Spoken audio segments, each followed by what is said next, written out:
Okay, we're live. Howdy, folks. This video is going to be called babbling because that's what I'm about to do. I have, excuse me, there's something, I've got a meaning for this video, and I'll probably eventually arrive at it. It's not entirely clear for me yet, so I'll just talk it through.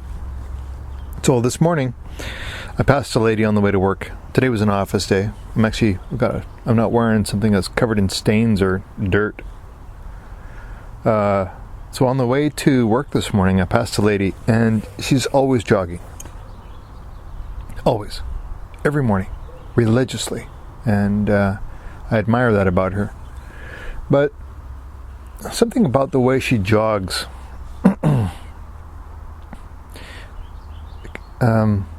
it's unique. She looks like somebody who's in a tremendous amount of pain when she's jogging. She's barely able to lift her feet. I mean, she's been doing this religiously for years. She's always run like that. She's probably thinking about something. But the way she jogs, it looks like either she's just got a jogging system that's unique to her, or possibly she's in an immense amount of pain, but she jogs regularly every morning and sometimes even in the afternoon, more than once a day. She's skinny as a rail, fit as a fiddle, and she plays soccer. She's athletic, but when she runs, she runs in a very kind of spastic way. I'm not trying to make fun of her. I'm trying to... So anyway, this lady, nice lady by the way, she jogs all the time. And it made me think that there's a reason for everything. There's a reason why people do things for a reason. Cheers, folks. It's the end of the day. Having a brewski.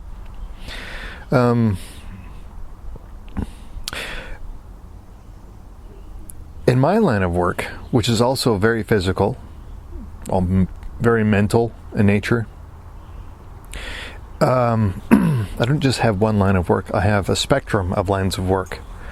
Currently, it's been forestry for the last 26 years, and in that time,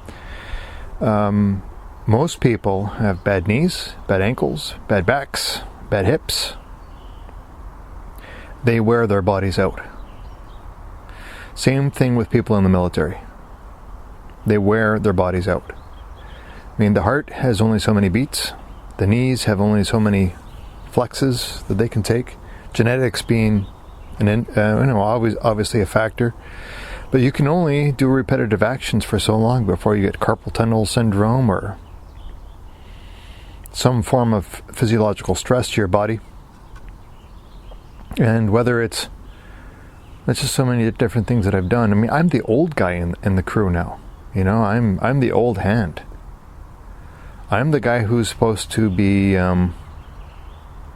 preaching protocols, procedures, roles and responsibilities, things to take into consideration, safety, and it's kind of the old hands that need to do that, because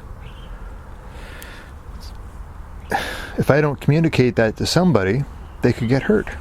And there are so many people out there that didn't have somebody to look out for them, and they got injured. Some of them died.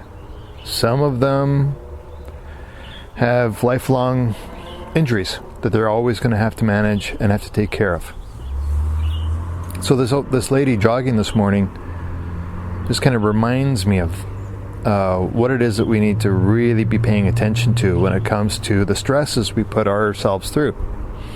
I remember being in a attached to C company, second mech, and we're in the Leaguer, and it's in the middle of the night, it's 2 or 3 in the morning, and I'm in my hoochie and in between the G-Wagons, and I've got light armored vehicles driving right past me. The tires are going right past my head in between the G-Wagons, and there are roles, responsibilities, procedures, and policies for everything to make sure that you're in a safe place.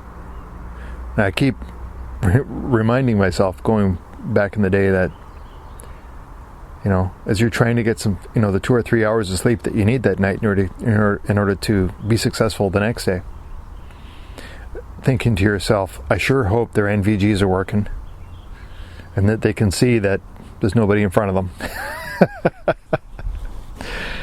Little things that you remember.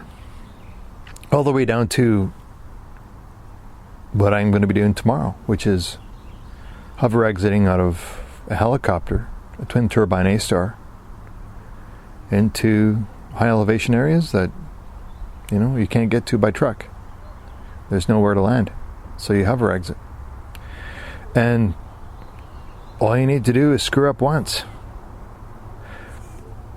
Safety, procedures, rules, and it is those things that the more experienced hands need to make sure that the younger folks that don't have the experience, that they know about them, they're paying attention to them, to equip them as best as possible to be successful and to not get injured.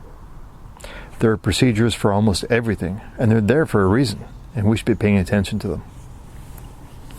And if we're not, it's just a matter of time. It's just a matter of time until you're either a statistic or you're on some kind of sick leave or compensation, insurance, medical. Anyway, the lady with the funny run, she's doing it her way because it works for her. She's working in a system. She's been doing it for years and years and years. She's got white hair all over her head, and she's still giving her. So